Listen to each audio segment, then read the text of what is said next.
Are we live or it says connecting? Right, I believe we are live now. So, welcome to Thoughts on Without a Trace Season 5 show. And this video contains spoilers, including for the earlier seasons, possibly. And it's a long video, but there are time codes to the different sections in the description box. In this case, the individual episodes. And I'm going to start the timer, and we're going to see how close it is once. Because there were a few seconds where I'm not sure if it was. I don't think it was broadcasting or whatever it's called. I'm professional. And we are gonna dive into it.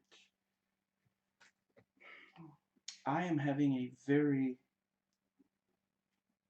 my carpal tunnel is kind of acting up, so instead of writing the time codes, I am gonna record them on my smartphone. So we're gonna go into episode 1.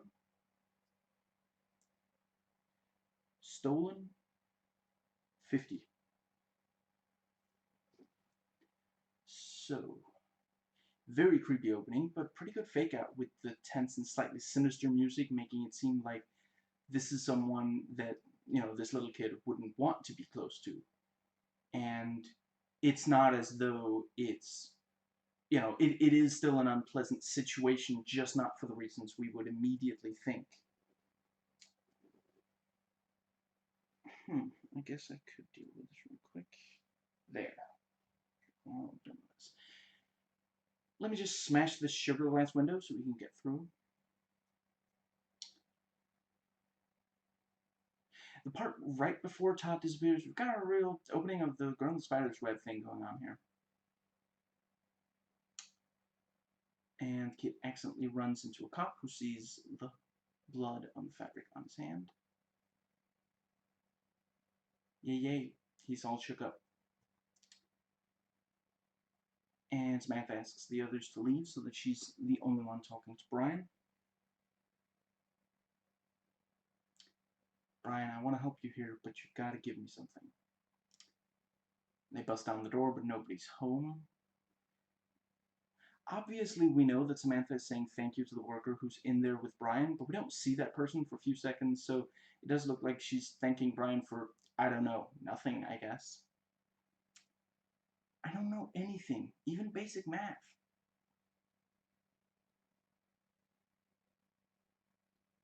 What is okay as a percentage? I don't know, Dad. That's why I only did okay on the math test.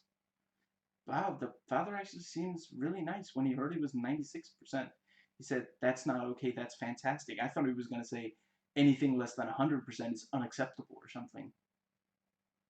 In the flashback where Brian is drunk, the father again seems like great father. The kid playing Brian does excellent acting.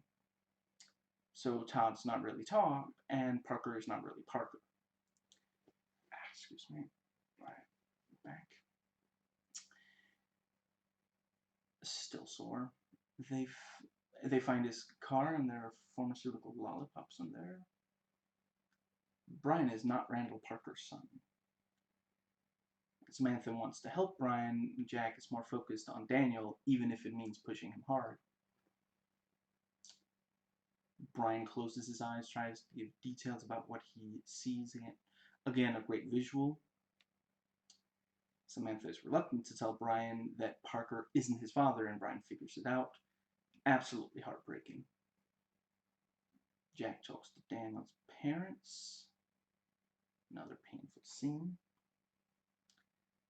And we see the first time Parker saw Daniel. Martin and Danny go to Park. Oh, yeah, whatever. Right, Parker's parked to see if he parked there. They found a body, but it's not Daniel. And Samantha confronts Brian about the dug up body. Very unpleasant flashback to Brian hearing the other kid die. I do appreciate that we don't see the fight that leads to the kid's death, instead only hearing it through the door. So the guy's name is Robert Pratt. And Robert won't stay in the same house as his cousin with Brian. And they surround the trailer, guns drawn, and he immediately shot himself. This was very likely what he always planned to do if caught. I really like that throughout the episode, Samantha's the only agent to talk to Brian, even after they both realized the other lied to them. He probably wouldn't be comfortable enough to talk to any of the other agents.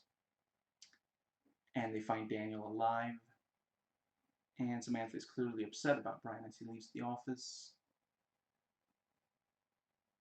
And Jack finds the name Max cut into the boards used to cover the hole. And they find out Ryan is actually Max McNeil. And the flashback where Max is taken is also really uncomfortable. And Samantha goes with him, and we see confirmation this is the house that he drew over and over. And this makes another great opener. I am just briefly going to make a note here.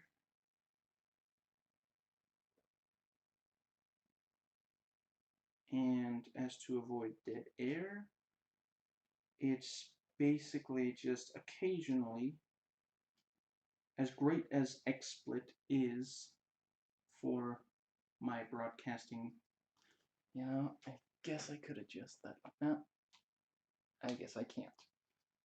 Ah, there we go. Thank you, gravity. Adjusting my light. And maybe that is a tiny bit too much.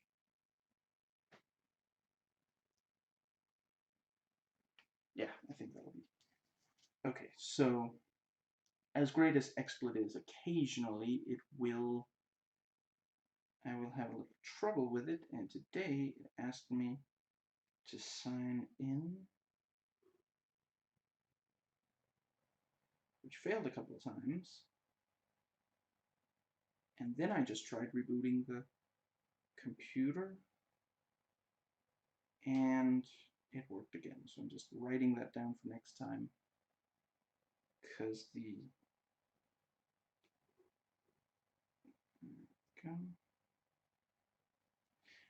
the thing is, if I can't sign into it, I'll have to record offline, which slows down the process somewhat. So, it takes us to the second episode. Candy 720. Yeah, I think this will work out fine as a alternative. And Jack has to answer for shooting that Allen guy. And let's see, the mother prepares a peanut butter jelly sandwich. Oh, excuse me, I was a little too eager to scroll. She's an exotic dancer.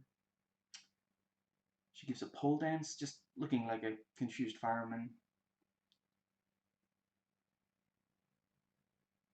Now, don't get fired before I come back. I don't want to miss the drum. Not making any promises. But I saw there were marks. What kind of marks? Hamill, Pellegrino, Ruffalo. I honestly worried that Samantha would smack that guy for asking her to work as a stripper. She shows incredible restraint not to, but obviously that would just get her in trouble. I'm not saying that I would enjoy seeing her smack the guy, but I don't know the exact term for does that fall under police brutality or something? You're not supposed to do that as a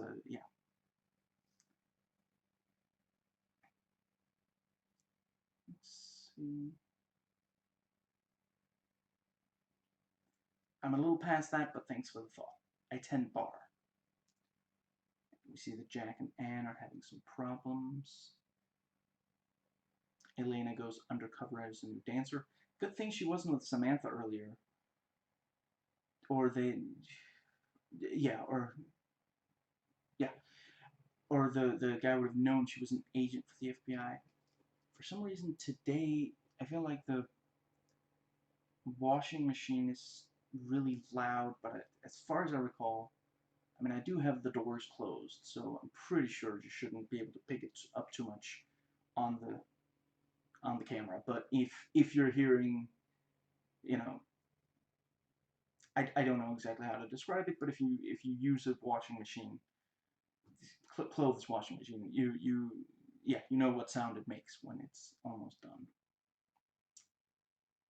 Or maybe that's only for like the machine is, yeah, I don't know. It rocking, I guess. It rocks when the, yeah, in a, yeah, I think some people don't, for some people their machine is like on a different kind of floor, or maybe like locked in place more or something, so it doesn't do that. Whatever. See, they found a way to get Elena's clothes off, or most of them anyway. Bubbles, effing bubbles. I really love Samantha's laugh when Jack insinuates that the jacket Danny is wearing is a woman's coat. Don't get me wrong, I wish the joke he made wasn't homophobic, but her laugh is great. You really almost kind of wish that she, I don't know, does Poppy Montgomery play a different role where she laughs more? Because obviously, as federal agents, they don't, we in the FBI don't have a sense of humor that we're aware of. And Danny gets a little information from Elena. Excuse me. When Elena is supposed to dance, she tells Danny to go outside, and the cameraman does eventually join him. I feel like a lot of this episode is an excuse to get a lot of half-naked women on camera. It's actually kind of surprising this wasn't the season opener. But that one did also have some material that was, you know, what's the word, sorted? You know, I do appreciate that not every single episode of the show feels like it has to get quite so exploitative, tomato. I'm not saying that some really great episodes do come out of that, but yeah, I really appreciate that it doesn't always. Sometimes it can feel a bit excessive. So that's when she got hit. A good deed goes unpunished. She was clearly just trying to help him. Elena gets attacked, and she insists that she stay undercover. I guess Jack learned from when Samantha was undercover, although that time he was also trying to keep her out of it. Excuse me. Danny's concerned about Elena. Anne confronts Jack. She does think he made a mistake. Vivian confronts the husband. And we get the ever-popular someone, probably a man, maybe the husband or the father, walks in on the dancing girl, and she feels bad. I get why it's a trope. I just feel like after a while we've seen it enough, I guess what I'm saying is, I feel like there are other ways that you could make the the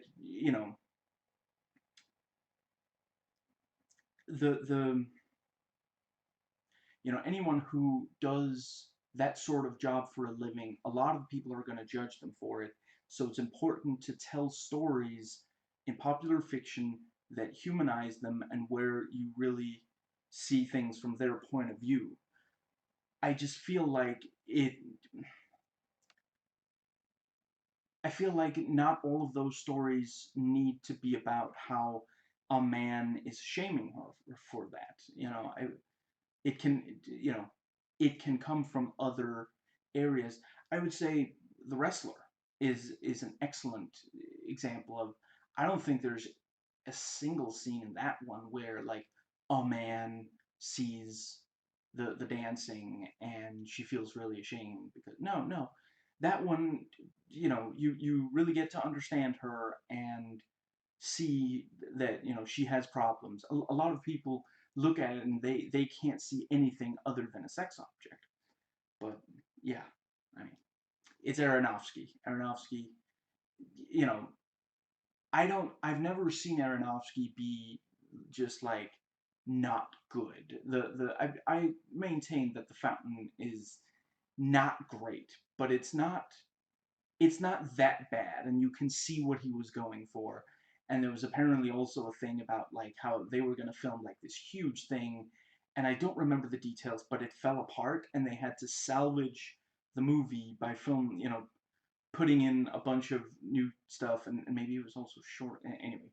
And I mean, the dude was trying to make his version of 2001: A Space Odyssey. I mean, I'd say Nolan got away with that pretty well. Although I still maintain that the whole love thing in Interstellar is. Anyway, yeah, it takes someone like Nolan to pull that kind of thing off. Kubrick and Nolan can do that kind of thing. Aronofsky, I appreciate the effort.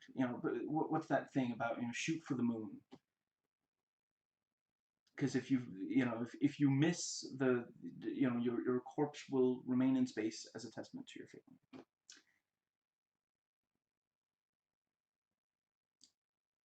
I know how you guys think. What's that? Yeah, yeah. I know how you guys think. You focus on me. You focus on me, and I didn't want anything getting in the way of you finding Cindy. Convenient. And I'm pretty sure that's Darren Cross from Ant-Man. I'm never against seeing him and stuff.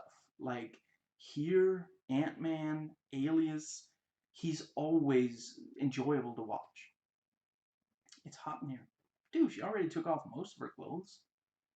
Danny and Elena kiss, and they use the turned up music to cover the other agents busting down doors. I love that movie. They thought that the screams from the movie were screams from a real person. That's pretty funny. And it's not really, the show, has it done it more than twice by now? And this is the 5th season. We've had over 100 episodes. Oh wait, no. I think so. I think we've had more than.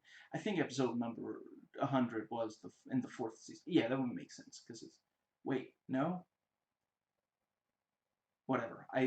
Maybe episode 100 is coming up, but 100 episodes. I'm pretty sure they only twice had the fake out of someone is screaming or crying, and the agents bust down a door thinking that it's like a serious thing, and the person crying in that other episode turned out to be like a baby being sitting being fed.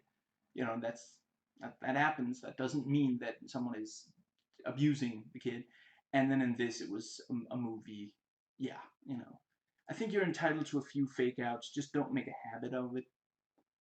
But I guess also like a fake out, it feels like it has to happen sometimes, And in this episode, they're busting down like I don't know 5, 10 doors or something. It's been like 3 weeks since I watched the episode. I watch an episode a day of a season, so yeah, every so often, if you bust down that many doors in such a short succession, maybe someone's watching a movie. That's yeah. Kind of amusing that at first Danny keeps kissing Elena as Samantha tells him they caught the guy. And Jack pressures the guy. Let me show you something. 3 months sober. I know a junkie when I see one.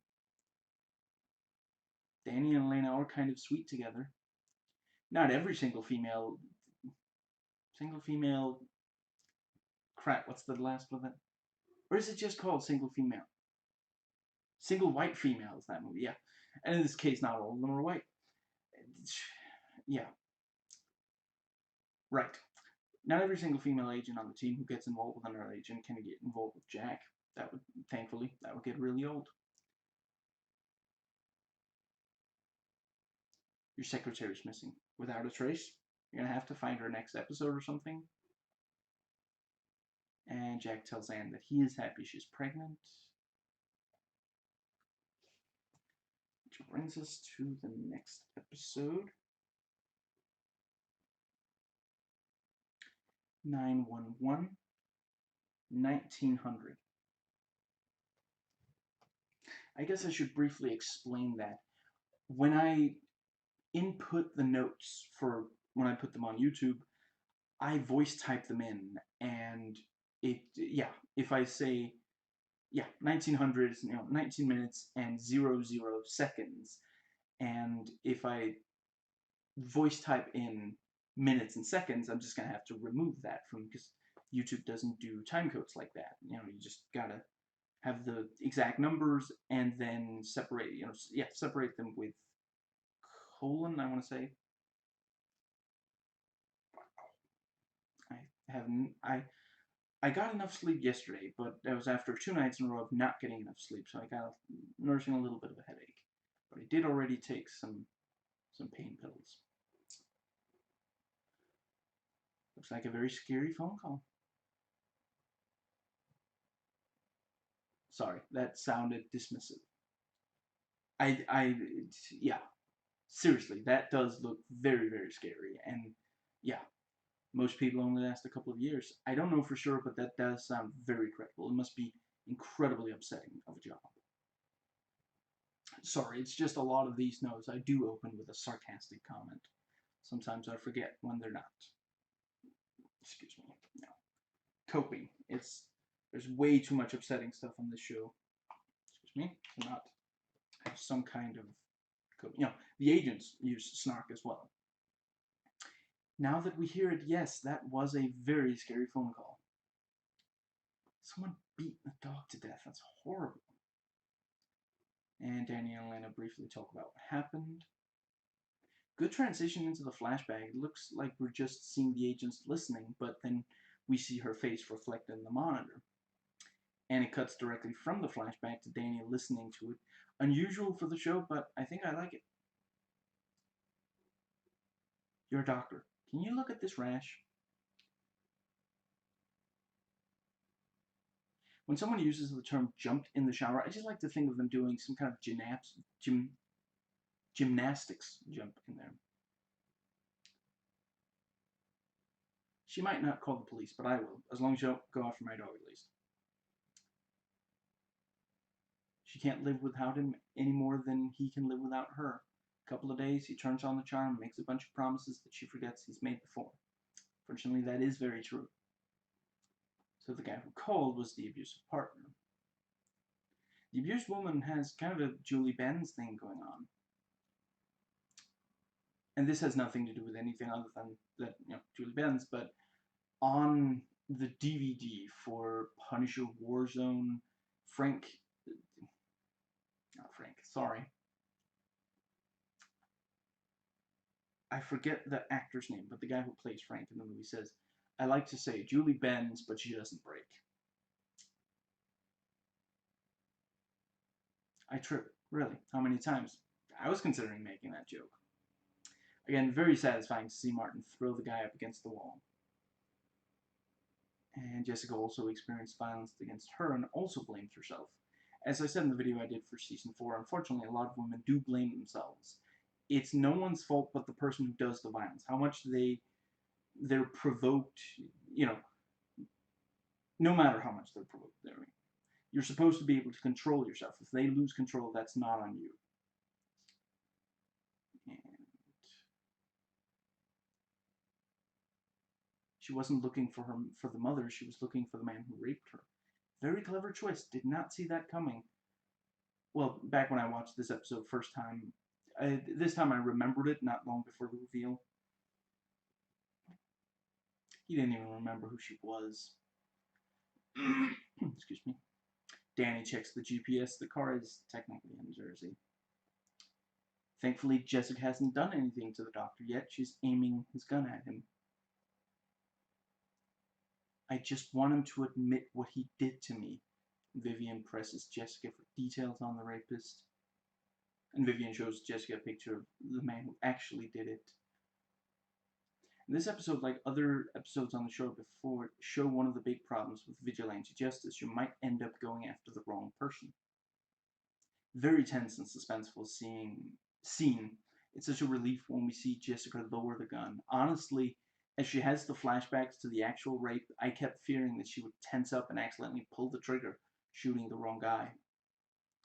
It's also a relief to hear that the guy who did rape her is already in prison, so even though she's not personally going to get to punish him, he is at the very least being prevented from raping more women.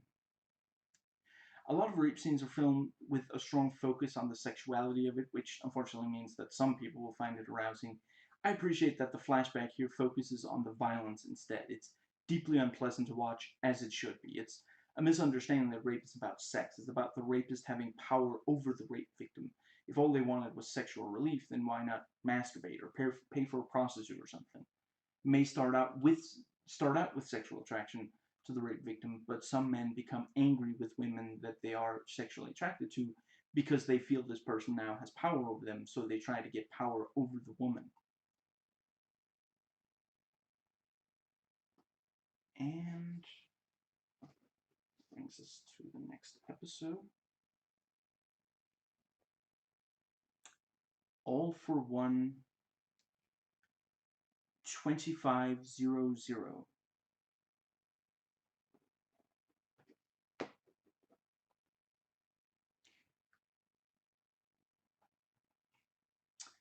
I like the setup at the beginning when we see a note being passed around right after Malia gets up to solve the math problem. We think it's going to be like a caricature of her, making fun of her for being the one to stand up and do the math problem. I'm getting a real Beautiful Mind vibe when that one girl goes up to the blackboard and solves the problem.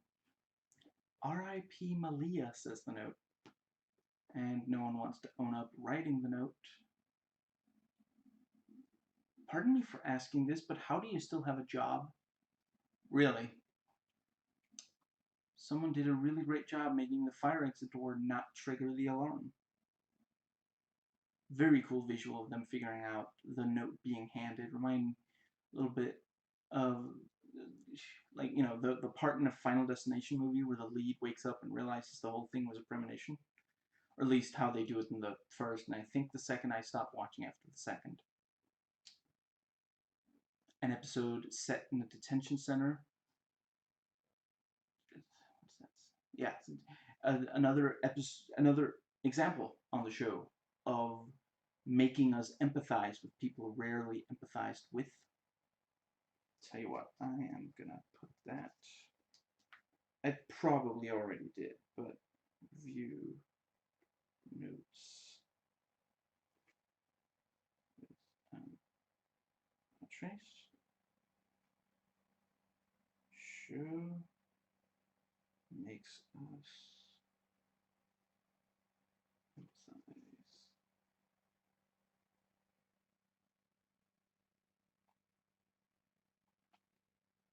with. Let's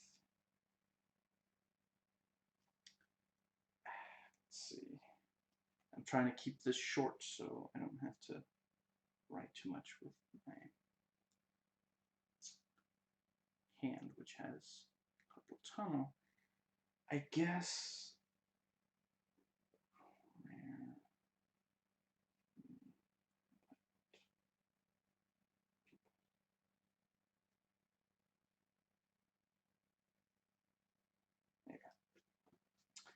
And yes, I do realize that writing that on the paper also provokes the carpal tunnel, but I can't put everything in the,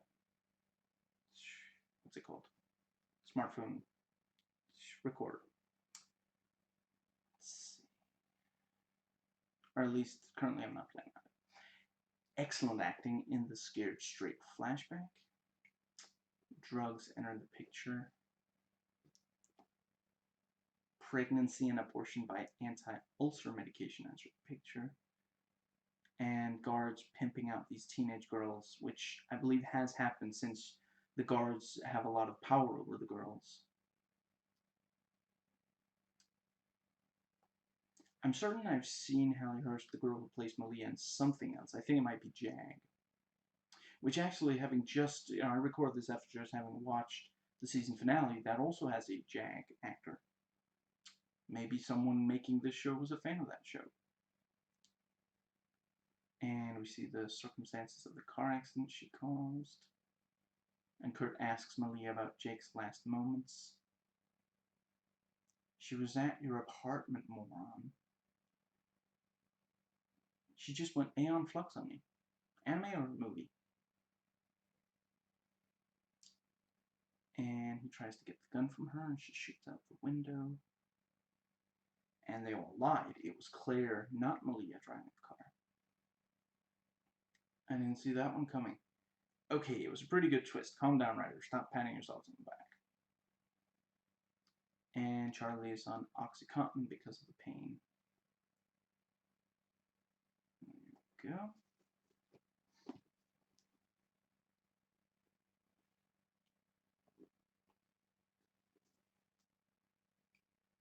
The damage done, $29.50.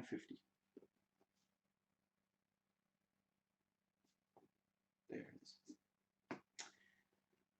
More about the Albanian mobsters, according to the previously on. Sadiq's family. I think I'm just going to refer to him as Mark Pellegrino because that, that name, the voice typing does get right, unlike his character's name. And they're there because Mark Pellegrino is involved due to the whole witness protection thing. You deaf or disrespectful? Disrespectful. Mexican standoff. And Samantha doesn't think the team should be on the case, but Vivian does. That's how they prove themselves. That's how Mark did it. I really like the relationship between Jack and Mark Pellegrino. They give as good as they get. A lot of times when Jack presses someone, they buckle pretty quickly, which is also fun to watch. And, most people would. Excuse me. And Mark Pellegrino teaches his son how to enjoy the massive amounts of money he has. Does Mark know you found me? He'll blame me. I'm as good as dead. Go to hell. If you hadn't dragged me here, I would have found him already. And Samantha pressures her, threatening to look into her green card status in order to get her to talk. Kevin Durant, very cool. Now we have two people from Lost in the same scene. And Mark kicks Kevin Durant just to show that even if he dropped the weapon, he's not going to go along with everything the FBI agents say. Turns out Kevin Durant's an undercover cop. And the kid sees Mark point a gun at Travis and is clearly scared. And that's more of the same flashback we saw earlier. And now we see that Frankie was possibly dirty.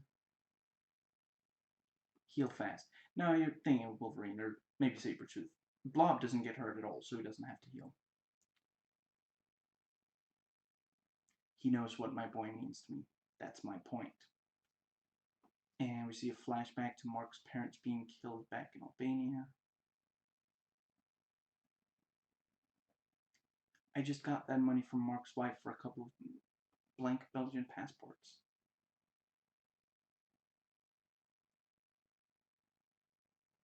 You're a stupid, simple woman. Hey, I love Vivian's reaction. She's like, that's kind of harsh, criminal we're threatening to charge with crimes. And the kid found the gun in Mark's drawer because he does actually believe it's not a real gun, like Mark said. That's when we knew we had to get him away from his father.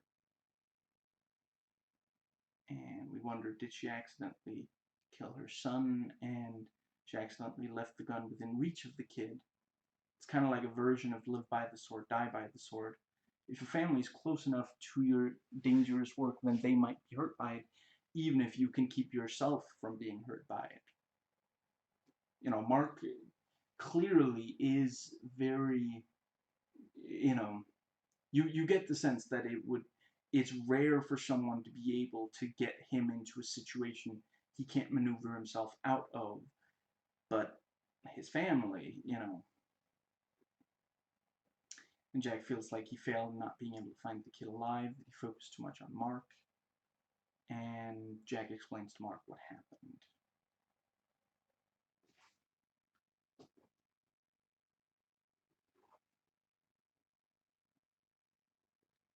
The calm before 3400. Excuse me. And this is the 100th episode, so the show's guaranteed syndication. Very tense and suspenseful opening.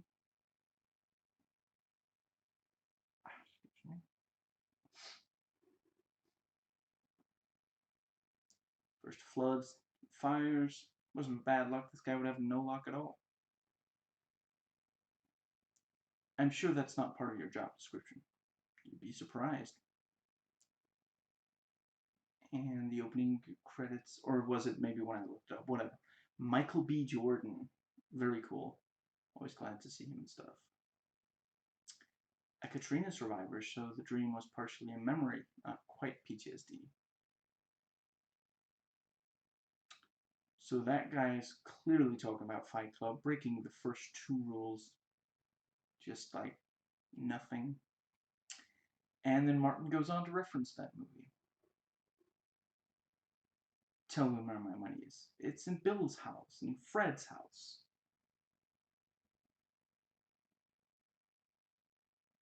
Have a nice ride home. I kind of feel like you don't actually mean that. Aaron's cousin points out a lot of black people are in jail for no good reason. And via hypnosis, we get a flashback to during Katrina. Aaron hit the guy so he would stop shaking the boat in desperation, both of them acting out of desperation. And I suppose you could say it's kind of cliche telling the story about, in addition to him experiencing this tragedy, he also himself did something that he feels really terrible for. You have a lot of stories like that, and yeah, I'm not going to claim that. I understand people who feel like we have too many stories like that. And Michael B. Jordan is on the picture with Aaron, so yeah. And Cherise talks about the horror of Katrina and still remembering what it's like.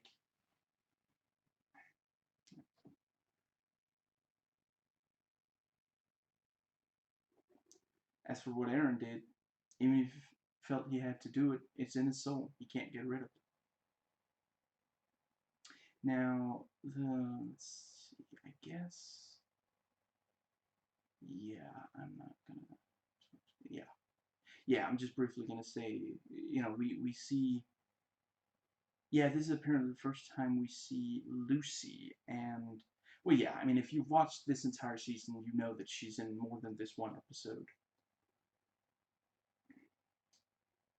And she's, according to IMDb, even shorter than I am, which, wow. And yeah, so he got the money to help Jesse, the son of the man he accidentally killed.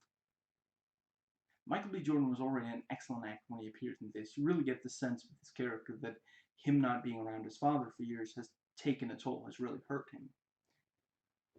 For a few seconds, Jesse thinks that he can still get in touch with his father. Just heartbreaking.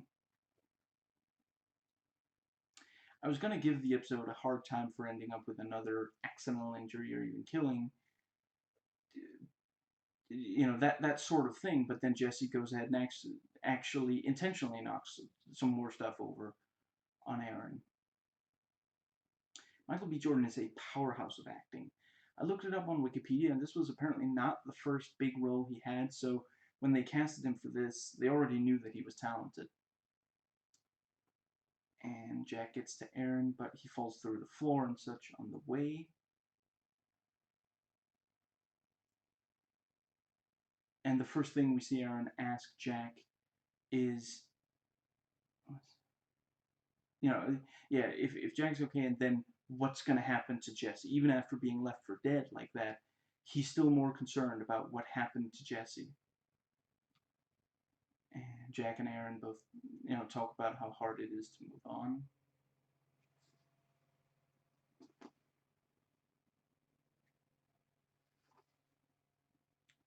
All the Sinners, Saints, 3840.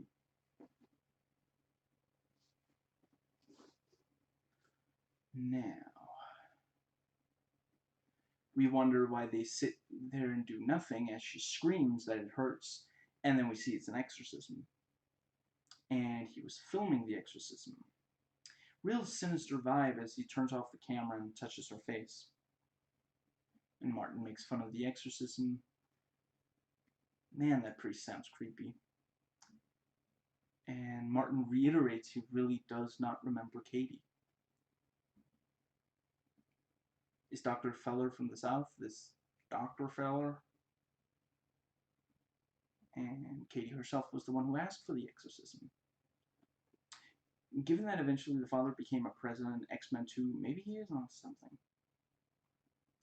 And Jack and Anne look at an apartment together, and Jack is very determined to convince her that there are solutions to all her issues with the apartment.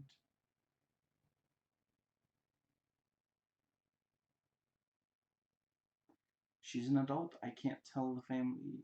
What is that? I can't tell the family that you won't obey my wishes. Yeah, I think that's accurate legally, provided she genuinely believes that the patient isn't going to hurt herself.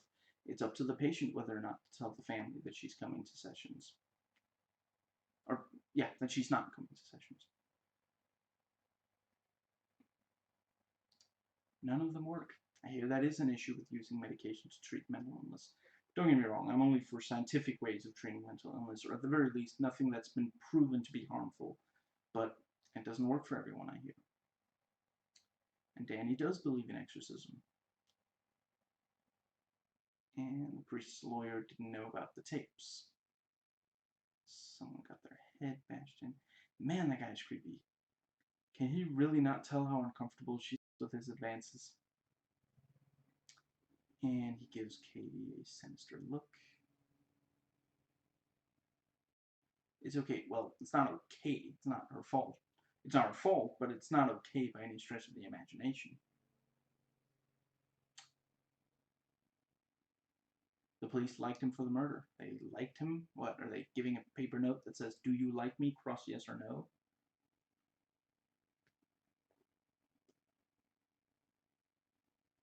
You're killing her. Okay, either she's possessed or she's referring to herself in the third person, which is a real ass thing to do. It's a thing that only donkeys do, is what I'm saying. And Katie's mother expresses pain that comes with trying to take care of someone who's mentally ill. Anne tells Jack that they're in Eshkram on the loft. As superficial as this is, she does have an incredible smile. I swear I wouldn't say that if it wasn't relevant, but obviously her smile is supposed to have a positive effect on the audience. We're supposed to be happy. She's happy. What I'm saying is, it works. Lie to me again, George. Come on. I dare you. I double dare you.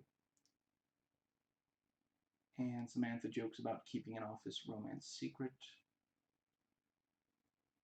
Martin's theory does make sense, and Vivian has come around to his line of thinking. Very tense and suspenseful with Martin on the phone with Laura. Martin and Vivian talk. Martin sees Bonnie and worries she's going to be another Katie. I'm Martin. Yeah, I know. You're one of the leads on the show, so on every week. Yeah. So the show isn't going to confirm or deny, but it does seem very reasonable to assume that Martin's theory was correct. It all adds up. And I think it's fine to not give a definite answer. You know, I mean, there are episodes where the audience sees something that no character sees. You know, no character that we see in the episode sees, or the scene sees. So they could have had a direct, but yeah, I think it works. I think it's better to end on the note of Martin doesn't want Bonnie to be another Katie. Which takes us to the next episode. Hold up. The calm before? Whoops, Daisy. That was not what I meant to do. Win today. 43-40. Excuse me. The first minute and a half of this is like a romantic, romantic drama comedy until he faded out. Honestly, I was done wonder if the network accidentally aired the wrong episode, or rather, that's what I would be wondering if I watched, maybe I wondered that back when I watched the episode, not off a DVD. That kind of fake out, you can't really do that with streaming. You can with airing, but not streaming. There goes the security deposit. security deposit, yeah. That's what I meant to say. It's a perfect line, Chloe. Read the transcript. Come to think of it, did Elena Delgado show up at all in the episode before this one? I'm not sure she did. I don't know if there was like a real reason for that or just they didn't think of to put her in. They didn't have anything for her to do. I don't know. So a Stark fired someone and there was a conflict with them. I didn't realize this tied into the MCU. So Alex lied about the job. And another undercover situation. And Jack is going to go undercover for poker because Martin is terrible at poker and Vivian's game is chess. I could kind of see that. Martin not being good at poker and Vivian preferring chess and Jack being, yeah. I unreservedly love Jack in the black leather jacket, smoking a cigarette with slick back hair. That's just wow. And they're betting on how much money Jack is going to lose while undercover. And his shirt is partially unbuttoned. He's wearing jewelry under it. He's got a tiny bit of unshaved facial hair going on. Just amazing. He should look like this in every episode. And Jack appears to have been drugged or something. And when she stands over Jack on the floor in the bathroom, we can see that she's wearing high-heel leather boots. Samantha thinks that Jack will break even. Nobody thinks he'll lose half. Everybody but Samantha thinks he'll lose everything. Wow. Pretty impressive that Jack came up with a pop culture reference when faced with torture by nail gun. Lady, I'll put the lotion in the basket, whatever you want. Boston. The contract came out of Boston. You could have saved yourself a hand. It is there is no such thing as too many references to that game. Splinter Cell Blacklist, that's what I'm talking about. For anyone who, if you, yeah, play that game. If you at all like Splinter Cell, you've got to play Blacklist. And all he's got to worry about is some crazy lady with a nail in. Self-awareness win. And Jack speaks in code to Martin, and it doesn't sound like code to Cynthia, who thinks that she knows what he's doing there, even though she's wrong. And Cynthia knows Jack isn't who he says he is because of the appendectomy record. And she smashes the phone, shoots a nail into his upper torso. And he tells her he's with the FBI. Excuse me. And Vivian agrees with Martin to raid the club. Excuse me. Samantha threatens the security. Second episode in a row, she plays hardball.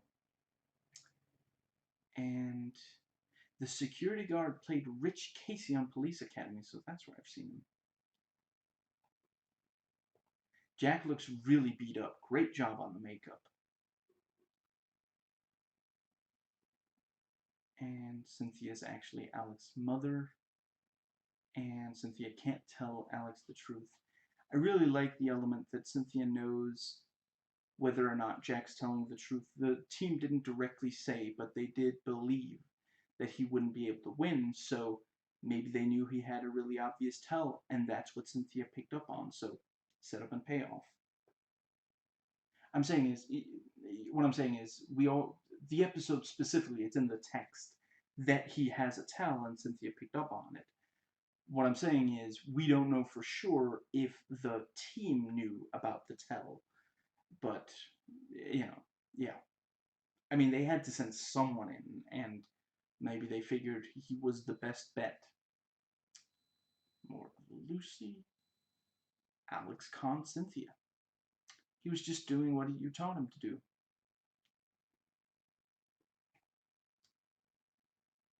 And Jack gets the nail out of his hand. That looks painful. I guess It's appropriate rather than ironic or coincidental that the guy who plays Alex in this episode also appeared in Hostel 3. And Jack doesn't have the heart to tell Alex Cynthia was his mother for obvious reasons.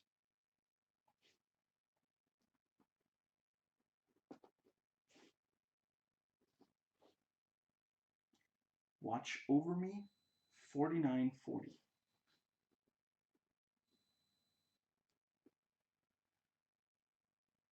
Heartbreaking opening scene of them taking the little girl. It's clearly at least somewhat personal. And what does that say? When, yeah, what's that say? Yeah, somehow. When he walks into CPS, we know that his childhood was troubled and he's having trouble focusing, as Martin explains the details. Oh, right, Danny, I think was, yeah. Yeah, with that rap sheet, you can understand why they took the kid away from the father. Eric's boss does sound very reasonable. She says, the rules are clear. Eric's father was abusive as well, and that's why he got the job. Martin tackles Biggs to the ground, and Biggs is played by Sterling K. Brown. You really don't want to mess with Traeger. I feel like I've seen Eric in something else, but nothing jumps out at me. And we're told something might be wrong with Anne's pregnancy.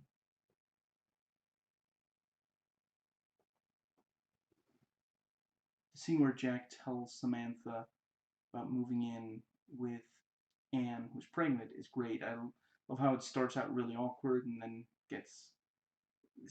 yeah. Excuse me. There we go.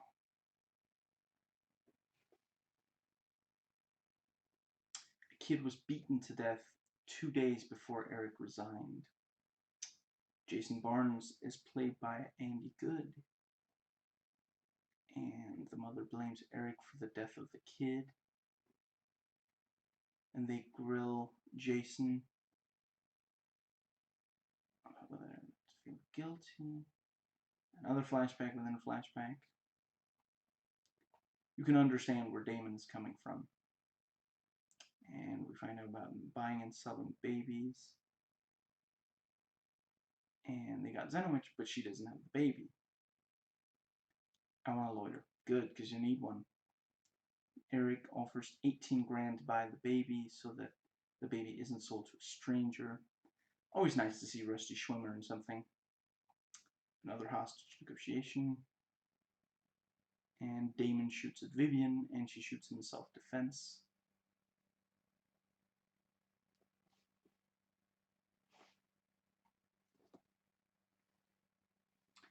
The Thing with Feathers, 5240.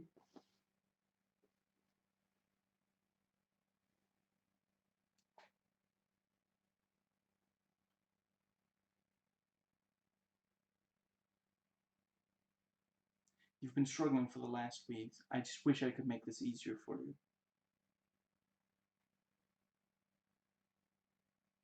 No disrespect, but if that's the person you're looking for, I think you found them.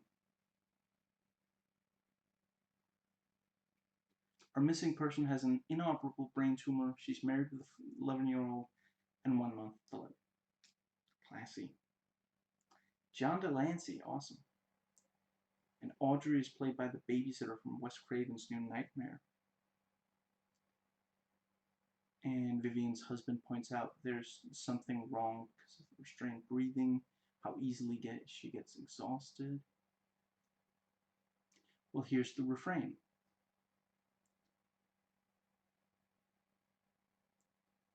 I thought he was clean. You may need to take a refresher course on your nursing.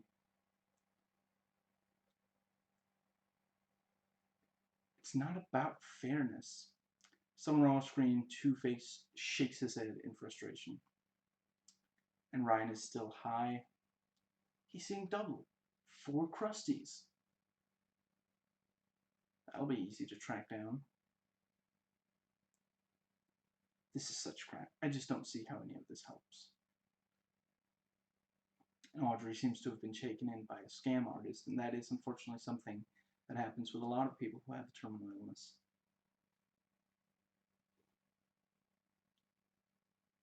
Yeah, sorry for the awkward delivery. Had to stop and take a breath in the middle of the sentence. Did the force field just stop to take a breath? Another flashback to Vivian learning about her condition. John Delancey plays Slimy so well. Can also play much more appealing, but boy is he great at being slimy.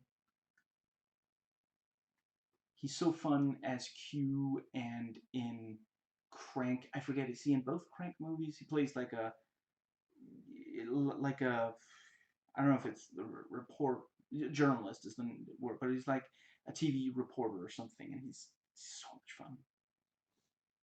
Kara is a very convincing con artist.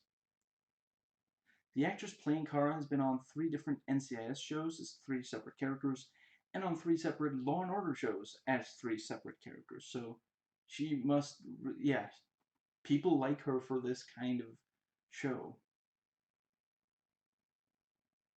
Can I go now? Yes, to federal prison. I thought I was getting a deal. And Audrey thought she was getting a cure. Comeuppance win. And the ending ties Audrey and Vivian together one more time.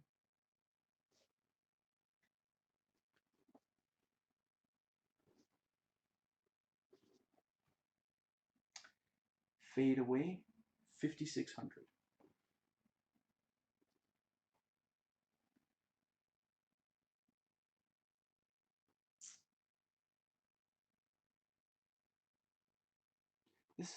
This video is a lot shorter than others I've done in this. Yeah, I guess it doesn't mean I don't like the episodes, I just don't go off on long explanations as much in this. I don't think there's any particular reason. Just random. Maybe I've said a lot of what I've wanted to say about the show in earlier videos. This is the 5th season of 7. That's Trip from Star Trek Enterprise playing the coach. Wait, that's George Soros? Mariana Sirtis, more Star Trek. Not sure those 2 actors shared scenes on a Star Trek show. And here I noted, I wonder if they will in this episode. And the missing kid is played by the guy who played West on Heroes. And here I noted, I hope he gives a better acting performance in this than he did there.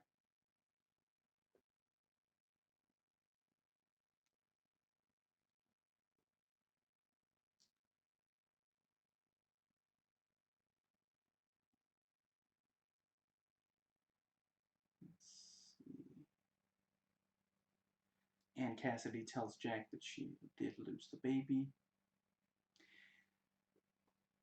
Some characters in this episode refer to the kid as Ted, and some refer to him as Teo. I guess they filmed some scenes accidentally using the wrong name and didn't have time to dub it over or something. I mean, I guess the lip movements are maybe so different than it would be obvious if they did try to dub it, and I can totally understand why they might not have time to reshoot entire scenes. I mean, Ted and Teo. Yeah, it would be extremely obvious if they tried to dub over the right name. Was it Marina Sirtis who said Teo, maybe? I mean, she does sometimes pronounce things in strange ways. Yeah. She of the impossible to place accent, if I recall. It's been a while since I watched Next Gen, which is not necessarily something that I regret. And I guess, I mean, a lowercase d and a lowercase o can look similar, so maybe they misread on the script. I don't know. I mean, both names, yeah, both are names that people use. Let's see.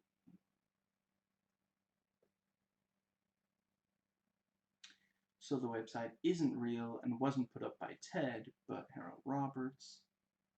You used your real name when you registered the site, Einstein. Why'd you call me Einstein? That's not my name.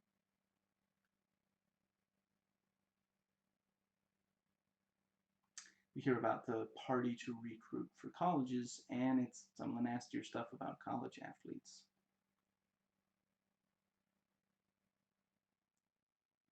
No, he didn't. I swear to you.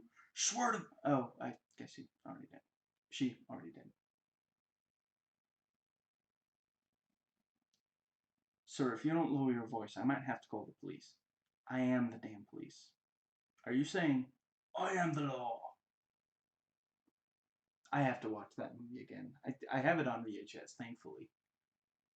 I, I, I will say the new Dread is a better movie, and I do hope it's, it doesn't look like the new Dread will get a sequel, at least not anytime soon, but if they make another one, I hope it's more like that one, but I mean, you can't deny that movie is fun. I'm sure if you've read the comics and you love the comics, it's very frustrating as an adaptation. I don't know how much it helps, but I believe it's on GOG by now. Judge Dredd, Dread versus Death, I think it's called. Pretty decent video game. That's a as an adaptation that's much closer to the new movie than the 90s one. So he didn't rape her, but he saw it and should have helped. And Martin baits the guy and he admits he did it. And they find him and Cassidy leaves. I think that might be the last episode that she appears in, at least this season. Now, on this show, when there's some kind of romance involving the main characters, it does tend to end up in, just yeah, someone being sad over it. Doesn't tend to lead to like a marriage or something. I mean, on the show, Vivian's married, and yeah, and Elena was married, and then she got divorced. And in this episode, Carlos gets really dangerous about that. Yeah. The let's see, what was I gonna say? Yeah, I mean it's they get more drama, more viewership out of making these things go in sad directions, sad baby directions, and what was I gonna say? That's probably yeah. I really appreciate that not all the episodes end in sad ways also. There are happy endings sometimes. Yeah. I don't think I would have stayed with this show for 7 seasons. For however many seasons I did stay when I watched it aired. If it was always these cynical, downer endings.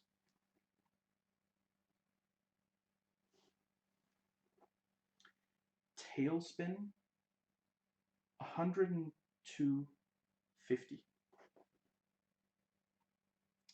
And we have passed the 1 hour mark. And almost halfway through. Yeah. I guess this one might just turn out really, really short. Frank Grillo, awesome. It's really weird to see him play, basically a nice guy. I keep expecting him to attack someone. I mean, I guess he did play an anti-hero in the Purge movies, but I haven't watched those.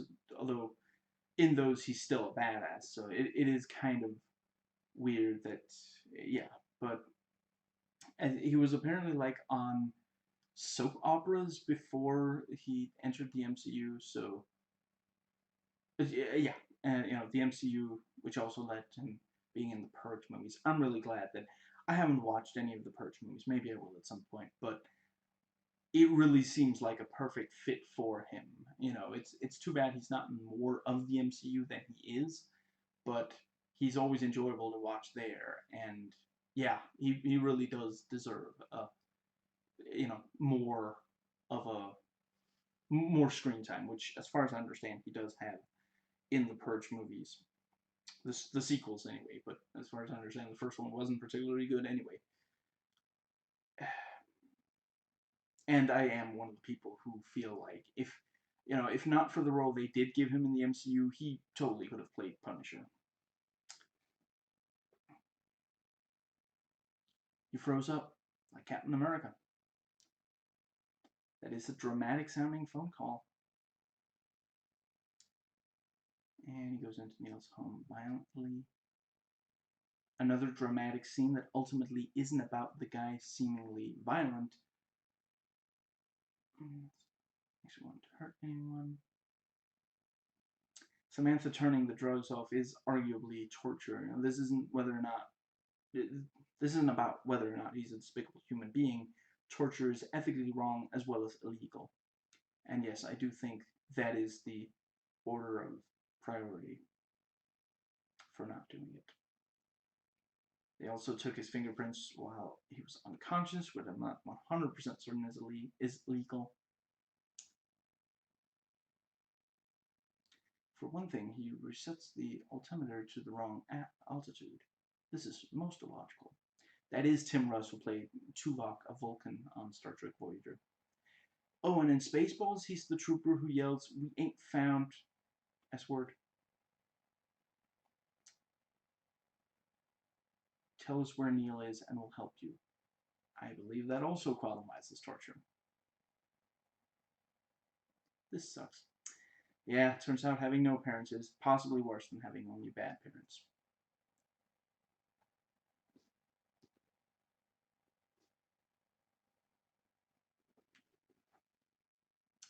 Eating away 106.00.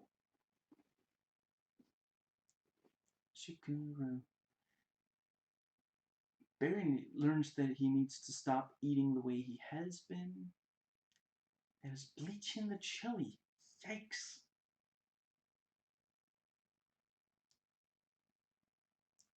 I think they did a good job filming and editing the opening scene. I mean, I'm not gonna pretend that what people do with their own bodies is up to them. I just can't imagine personally partaking in or witnessing one of those, eating contests. But it's, yeah, the filming and editing gets it right. It captures the energy and feel of the scene very nicely. They found two actors who look a lot alike for the two brothers. He's turning down playing video games. Okay, something is very wrong. You don't need my permission to order a pizza. You don't have to do a play-by-play. Looks like Danny's on the phone with Elena. Good psychoanalysis of Barry. Last I saw him, he was fine. He was getting loaded into an ambulance. I mean, alive in the ambulance. So he was going to throw the fight. Friends met. Is that supposed to be Facebook, but they didn't want trouble with them? I'm almost 100% certain that Facebook existed when this episode aired. Elena finds out about Danny in the letter. I can't quite tell if her performance here is good or bad, but it's definitely passionate. I want to try to, notice if her acting gets better over the seasons. I mean, I'm almost certain she's in the next season as well. I guess I admire their stick-to-itiveness, but it just feels, I'm sorry, I think it was a bad decision. I don't mind the character, but the acting, yeah. When she recorded these episodes, the ones that I've seen, she was not that good of an actress. So the money is to free the prostitute from the pimp. And the pimp is found dead at the hooker's place. And the landlord says Derek deserved it. I've seen what they do to wives like that. What do you think they're going to do to a prostitute? He wanted to learn how to be around women so he could date. There are a number of people who go to prostitutes and the like for that.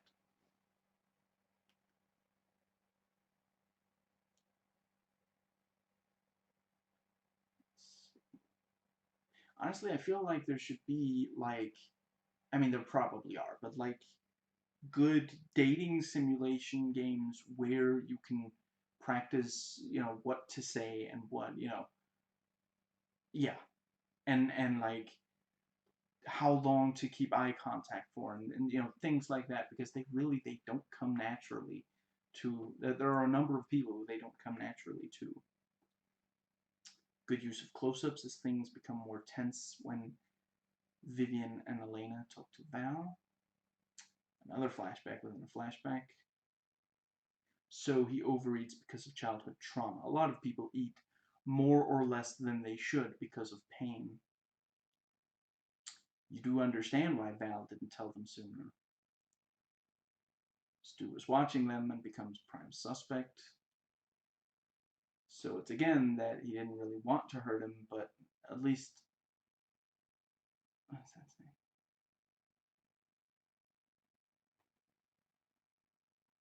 But at least they didn't.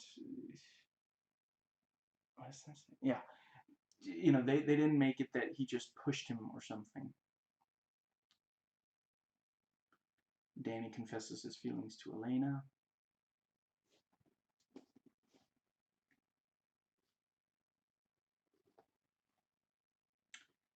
Primed 110, 40. Give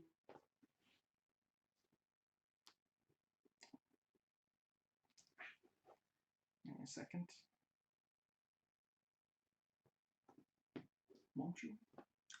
Please do not turn to another channel. The opening sequence is filmed and edited well, and I guess the music isn't bad. Interesting cut from Abby taking a picture to Sam taking a picture. The guy's upset about the photo of him and his brother.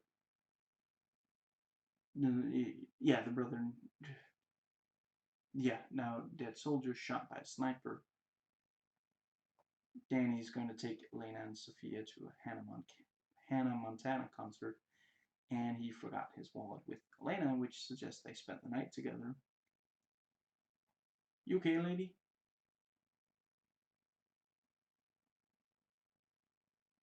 APA, ABBA, like Dancing Queen? Is it part of your therapy to sleep with all of them?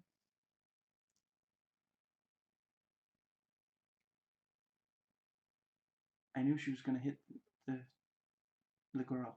Why didn't I stop her? Don't raise your voice to me. You got that? Don't raise your voice. It's clearly struck a nerve for Sam.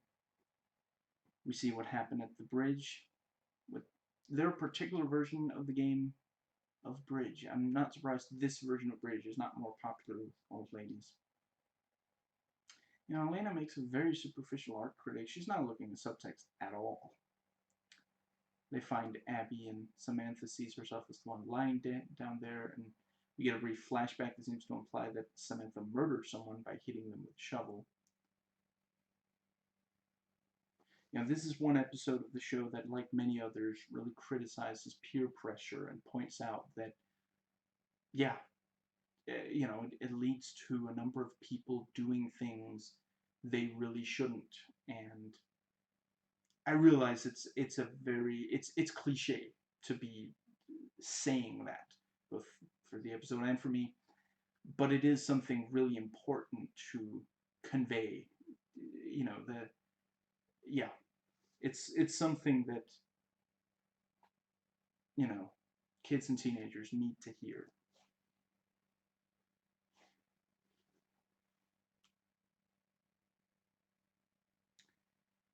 Desert Springs, 113.30.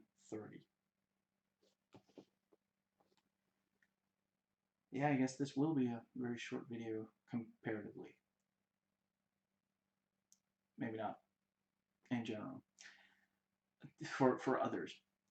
I like the camaraderie between the two guys at the start.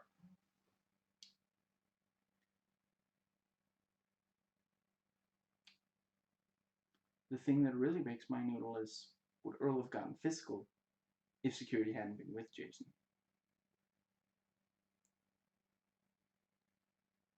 Why are they already bringing a SWAT team? Did Jack misplace his car keys again? hostage situation. So the episode is going to be another one of how badly corporations treat employees. And Jack appeals to Earl by talking to him about his pet pit bull Dixie. Excuse me. The actress who plays Sophie is the little girl from The Happening. So nobody take her hand unless you mean it. And Carlos and Elena talk about him not picking up Sophie because he's drunk. He grabs her. She hits him. Danny comes and breaks it up.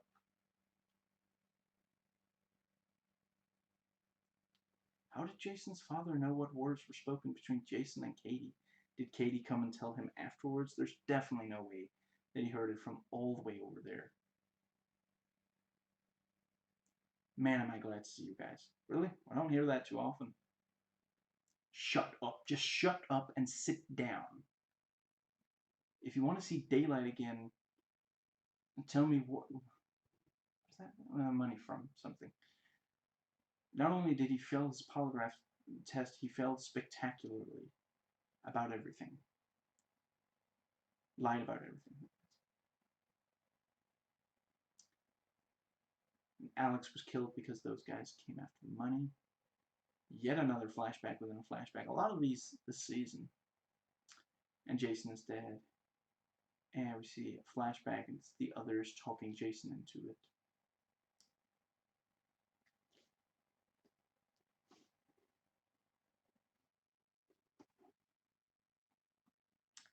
Without you, 116-10.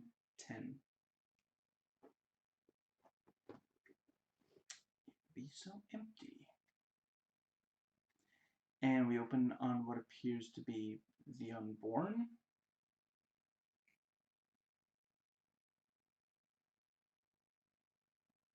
I'm going to tell that dream to never ever come back again. That's your horoscope for today. That's gotta be terrifying, seeing your wife being attacked like that.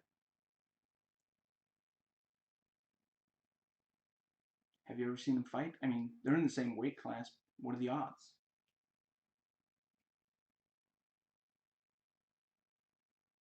Since we've seen Rob be so calm so far, it's powerful to see him lose his temper, both in flashback and interrogation. And Jack tries to ease Elena into the news, and she understandably reacts strongly. Again, I'm not sure if I think it's a good performance or bad performance, but it certainly is passionate. She cares. The actress cares. It cuts from Vivian interrogating Rob to Samantha going through the house to Rob's flashback and back. And Jenny is dead in their bed. Elena is convinced that Carlos is involved in taking Sophie.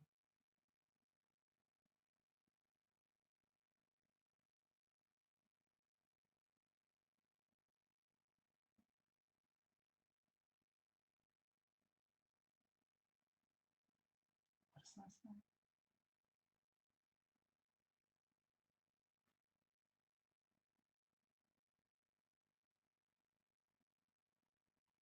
Carlos does look like he's really good with Sophie. I'm going to make it my life's mission to take you down. Taking your badge is just going to be the first step. Are we clear? I think we're done. Samantha pieces it together.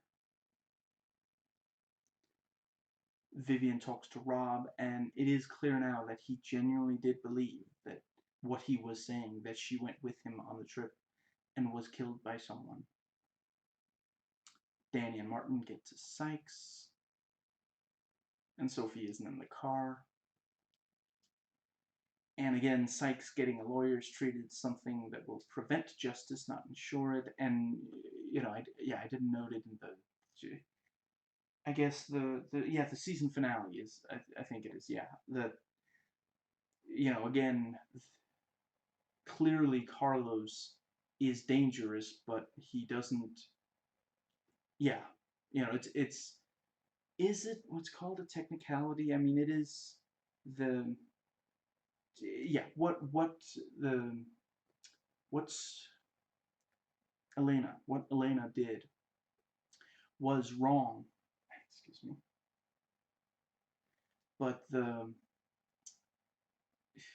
yeah, it's still frustrating to see that Carlos walks after aiming a gun at her and endangering Sophie as well, you know. But yeah, it is not a good thing when shows treat the law like it's just, you know, an inconvenience, something that prevents, excuse me, justice. When Jack and Elena talk about Carlos's plan, she does give a good acting performance. And Vivian lies to the suspect Sykes to get past the lawyer and get him to confess. Elena was waiting for Quan with a gun. Great acting from Elena when she confronts Jack. Danny and Martin confront Carlos, who demands Elena. Elena convinces Jack to let her in, because she's the right one. Very tense as Elena tries to talk Carlos down, with Carlos insisting that Sophie stay in the room. Very tense as we wonder if Danny will shoot Carlos.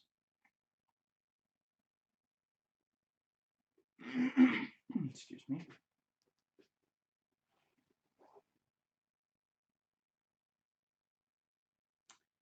Deep Water, 120.50.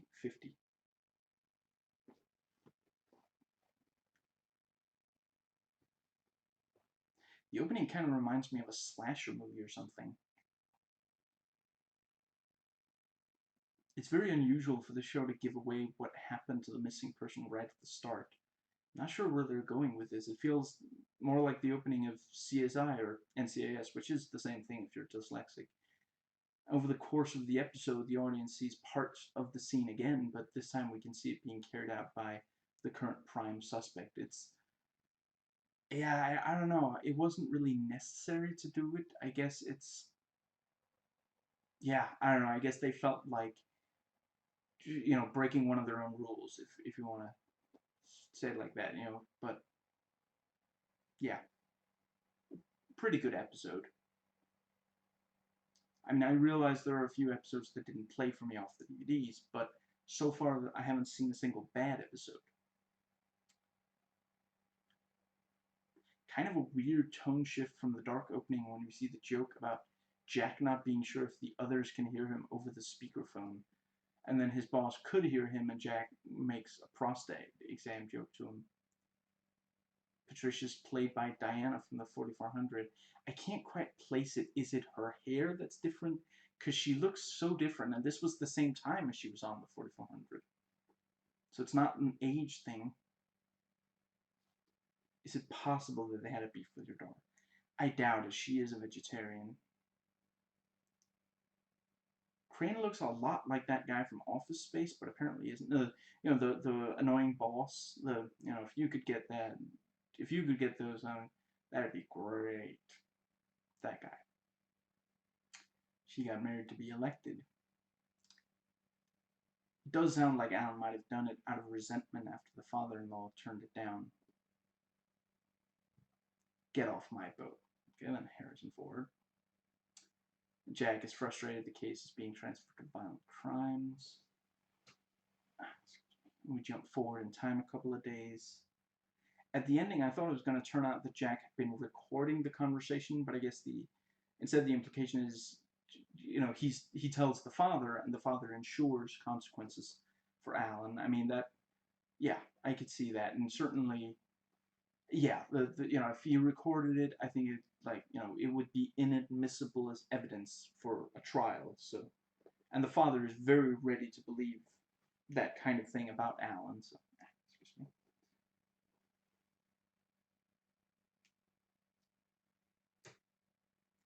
Connections, 123.50. Yeah, this video, for one of my videos, turning out very short. So that guy's creepy aggressive and approaching and pursuing quote-unquote Lyra. Samantha deletes the message. I feel like I've seen is it Rebecca on something else. She was in an episode of Lost, maybe that's it. Rebecca lost her parents when she was a few months old, and the friend explains about the different colored fingernails. And they watch the video of her putting on lingerie. People aren't who they say, and I don't even know who I can trust. Sam's sister shows up unannounced. You should have chewed your arm off. Seeing Jack riding on the cop is very satisfying. That flashback really does a good job of explaining why the grandfather kept the father away from Becca. Boy, am I glad that baby didn't actually experience the adult actor throwing around things. They only filmed the baby once the throwing around things was done. Throwing things around was done. Excuse me. Before that, it was definitely a prop, not a person. Excuse me. His kidneys are failing. Well, they should have studied harder. Vivian has trouble convincing Becca. So now Darren goes and talks to her. Very Hollywood of a scene. I don't really believe agents would do that without knowing more about the mental illness, at least. So he was actually about to smother her as a baby when the grandfather came in. Excuse me. I was going to criticize this for the harmful trope of the mentally ill are dangerous to others. It's true of some, but as far as I know, it's far more frequent for them to be the victims of violence than perpetrators. But by the end of the episode, I do feel like they gave Darren dimension. I can't sit here and make polite conversation with you. I hope you're happy. I hope you have people who love you and take care of you. But it can't be me. Do you understand? It can't be me. And Sam leaves.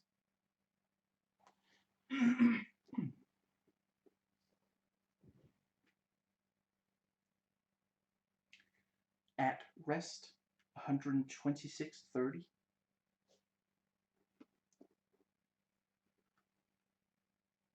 Brian has a little bit of a John Stamos thing going on. Samantha calls Jack, but not to ask for help on the case, but to tell him she has a family thing, which is technically true. Not exactly the introduction I had hoped. And the lawyer is played by the guy who plays Major Allen in the first two Iron Man movies. I've taken care of your life for the last 10 years. Well, that's one way to look at it. I mean, it is only $2,000 per year. And Samantha tortures the suspect. Is there getting to be more torture the further the show goes along, maybe? Trying to up the ante? I mean, it's still not all that frequent. This is the third time in this season, although two of those times was in the same episode. Excuse me. And Dale played Elliot on Dexter. Jack found out and confronts Samantha. Samantha, on the personal front, you consistently make the worst choices. Present company included? Definitely. The team help out Samantha. Samantha gets frustrated with her mother, understandably. I was a child. You were the mother. You're supposed to notice. And the look on the mother's face says, well, that's one way of looking at it. The police will be here any minute now. You have to get our story straight. Very early in the episode to find the missing person. And Jack knows that she's lying. And Jack believes Emily killed Randy's father. It turns out Samantha was the one who killed him. So that's what that flashback was about in one of the episodes before this one. And Samantha and Emily talk. Jack shows up to the hearing and covers for Samantha, and she signs the statement. You made it impossible for me to tell the truth without getting you in trouble. I know.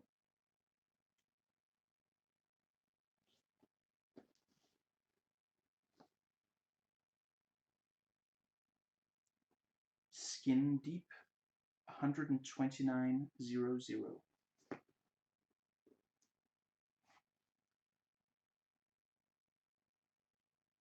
Hello, is this Mrs. So-and-so? What, did she marry the deputy from the Sinister movies? Very dramatic scene of the parents looking for Andrew after they realize he was missing. Intercutting between Jack talking to the father and Vivian talking to the mother. Why don't we call Tess's friend Erin? Because her name is Jennifer? And Jack makes sure Vivian is the one conducting the interview of the father to trigger him. Tess is so badass when talking to John's father. You can tell that she's been, verbally abused by racists before. She's gotten to a place where she has the confidence to talk to someone like that. Talk to someone like him like that. John helped rob some houses to get more money for his family. And the kidnapper asks John to move to another location. And against what Jack says, John does it. And John won't give the money to the kidnapper, so the kidnapper shoots him and drives off on the motorcycle. And Tess had an abortion without telling John, claiming it was a miscarriage. And that's why she called Mr. Pratt the Pratt. It was to get money for an abortion. And Sally hides with Andrew away from Bobby as the agents close in. Very creepy with all the mannequins. And Bobby tries to shoot Jack, and Jack and Danny shoot him in self-defense. That's also... The further the show gets, the more shootings in self-defense there are, I think. Yeah. Yeah, I'm just briefly gonna make sure to add that the further you get in the show, the more shootings, especially by the agents of suspects, and the more torture, although torture never gets to be that frequent. And crash and burn. 131.30.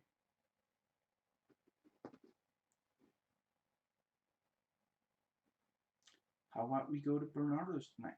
That's what the kids are calling it these days. That is one horrifying looking full body burn. Oh, thank goodness it's just a movie.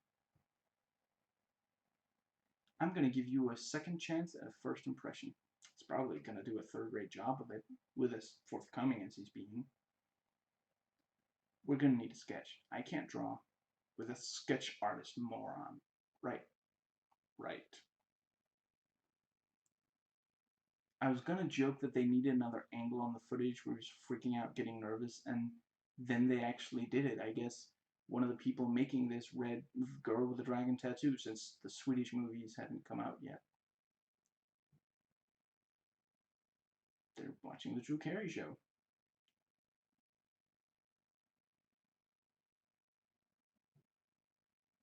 Do you still have the SIG? The pistol, do you still have it? For a second there, he was wondering if he accidentally mispronounced SAG. Man, before Dexter, Batista was kind of an ass. I trusted him and he betrayed me. Who are you to judge, Judy? I can see we have kind of an IQ problem here, so I'm going to talk really slow, okay? Good use of panning all the way around for 360 degrees as the agents talk to Lily and Hugh. And Hugh asks Mark with help for the suicide. What went wrong, Hugh? Everything.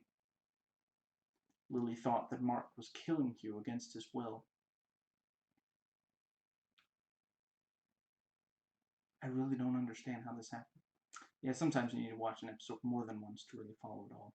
And the episode closes on us seeing more of the behind-the-scenes interview with Mark, and he says, the similarity between being a soldier and, was a Marine, I want to say, and a stunt guy is you put your life into each other's hands and such.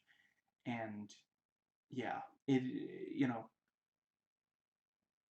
highlights the problem with this sort of thing of, when someone wants to die and yeah, like he says, if it's obvious that it's suicide, then the, what is it? I think the life insurance money, you know, and as the therapist says, the people with that kind of brain injury are prone to suicide attempts, so he did not prescribe that kind of medication.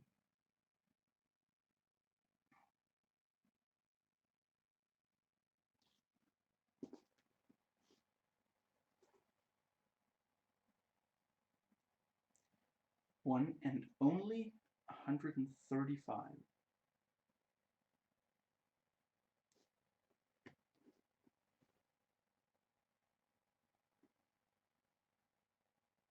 My parents still love each other. It's me they can't stand anymore. I'm gonna run errands. Brockovich, Christina Ricci's character on The Simpsons, and Foster, who plays Brooke in this episode.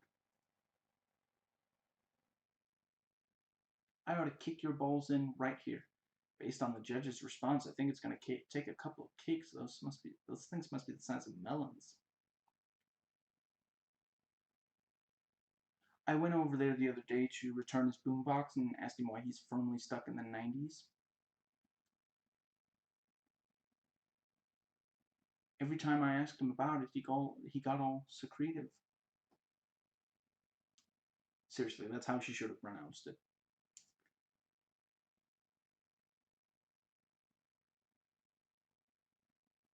I don't know what. You tell me. And Vivian has to shoot a man who brought a gun into court. Betty managed to shoot the other guy first, the judge's friend. And Vivian notes that the guy was there for Manning. Poor Cherokee, she thought she would make a sale. And they go to this vice, and Martin has to role play a little with her to sell it. My brother would never in a million years harm a woman. Men, on the other hand, I guess teenage Chris told the sister about Mia after she went back inside. I mean, I guess I could see that since, meant a lot to Chris. He's not like a judge. He is a judge.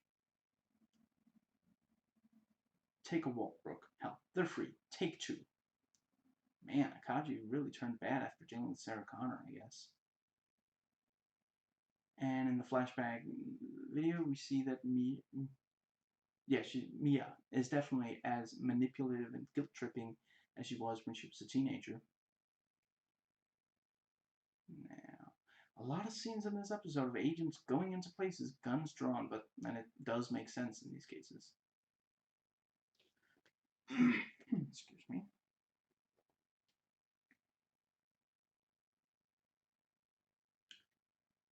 Two of us, 137.30.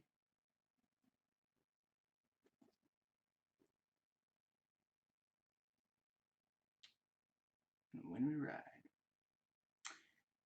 Both the mom and the dad have such realistic reaction. The dad wants to tape everything, the mom wants to make sure everything is perfect. How much did you have to drink last night? I'm not really sure. Probably too much. It smells like it. How about this? I'm going to ask you some questions, and you're going to face that way. The Navy called. They want their sailor back. Yeah, someone's real thirsty. And Samantha is remind him to face the other direction so she can't smell the copious amount of liquor on his breath. Hopefully she will turn up in an ER. So miscarriage is the best case scenario. I was gonna say, yikes, Jack, that's really the best option you see? Very scary nightmare. They kind of stand around like zombies, and that, prosthetic thing on their faces, the editing, the camera work, really effective. See, this is why I didn't go to my senior prom.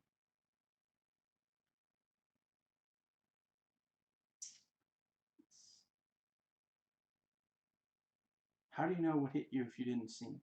Never met a chick that could hit that hard. You might want to rephrase that. I wanted to see if I could grab something of Alex to remember him by.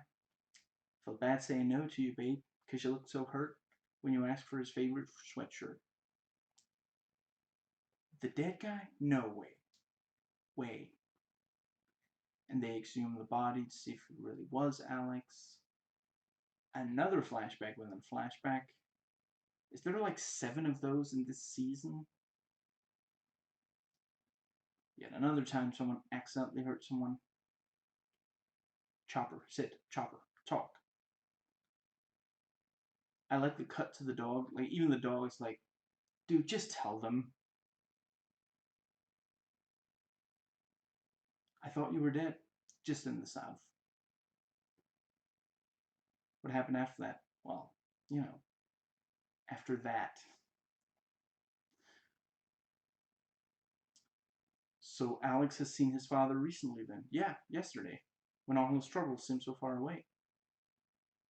Seriously though, yeah. When he just saw Alex, he didn't realize how much trouble it was gonna cause with them. Yeah.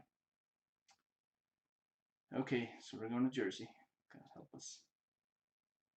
Again, the show made that joke before I had time to. Vivian and Jack bet over whether Seth got himself in the trunk. We see what actually happened when Seth got knocked out. Lena points out that since Ella is 18, she's not even a runaway. Okay, you two kids, knock it off. Get a room. One without Seth in it, preferably.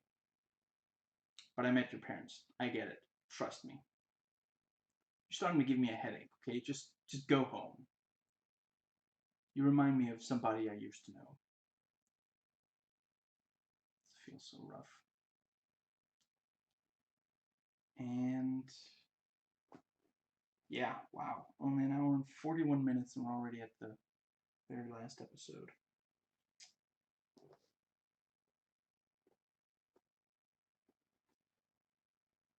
The beginning, 141:20.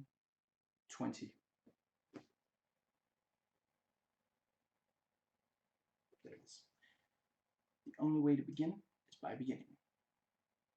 Very nice cut from the guy readying the flip phone to us thinking that what we're seeing is the recording, him recording it, but we're actually seeing the playback as is in Vivian's hand. He misunderstands Land of Free. That's pretty funny.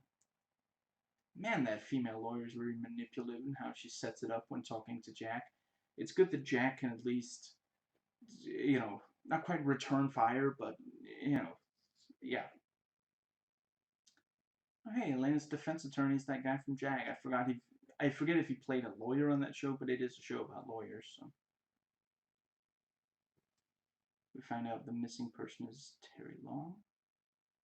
And, then they find her, and now Jennifer is missing. Excuse me.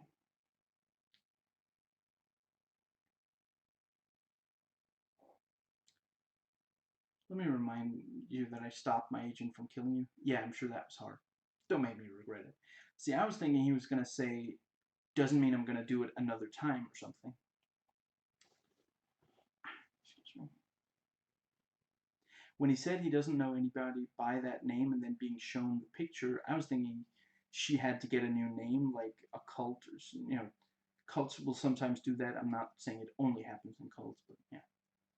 Yeah, the reason why he claimed not to know her was, of course, that it would further incriminate him. Strange. That's a nice way of saying my daughter didn't think I love her. Thanks, we try. Jennifer stabbed her father to protect her mother. And Elena tells Danny that Sophie's having nightmares about Carlos kidnapping her again. My fate happens to include that I rob people's houses, and occasionally that means someone gets shot. There's freedom of religion in this country. 15 years and counting. Jack, you're starting to sound like the principal in the Breakfast Club, increasing the amount of detention. People use material gains to fill the spiritual void, and we take people's stuff to make them feel whole again. I'm sorry, Jenny. How's your ankle? Well, it's easy to do well on a test if someone else gives you the answers. So Todd was part of that robbery, not Henry. And they got Todd's real name because his prints were on the phone. And he's got a live feed of the same girl in the cage. Danny confronts Jack about how he sometimes plays it like a cowboy, but criticizes the other agents when they do. And the cop shoots Todd in self-defense. Burglars and kidnappers are our biggest threats. Trigger-happy city cop. Yeah, for if you don't know what that's a reference to, I'm not gonna give away. And Samantha watching the live feed helps the agents zero in on where the cage is by the train sound and how it's blocking the light on the feed. Very clever. And they find Jennifer, and Jack consoles Jennifer. I really appreciate that on the show, when it's someone that they should approach in that sort of way, they do. Danny, I think we should talk about what happened in the car. We talked enough. Pretty good season finale, some very messed up things going on. This sort of climactic situation where they have to get to Jennifer, or find out where she is. First the thing with Todd, and then when he ends up shot, they have to, find Jennifer in another way. And Jack and Vivian are going to go drink. And Carlos tells Jack he's not going to go away that easily, but he does also say he's not going to shoot him. So the episode and season ends on a cliffhanger of another kidnapping. So, yeah. And, yeah, so, I don't... It's possible that I did watch it last time, years ago when it aired, but I don't offhand remember the resolution, so I don't remember if it's a satisfying resolution, but it is a pretty good cliffhanger, and certainly the rest of the episode is quite good. So, yeah, another great season finale, another great season.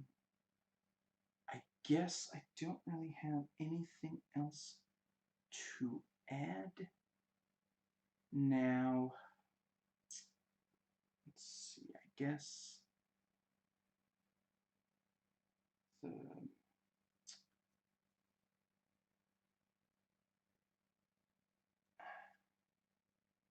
I don't really have anything to especially say about this season that I didn't say about the others. I think, like I said, I'm not sure that Rosalind Sanchez acting is getting any better, but it definitely is clear that she is trying. She's not just, phoning it in. The Yeah, I guess that's basically it. So I hope you enjoyed watching as I enjoyed watching and recording. I'll catch you next time.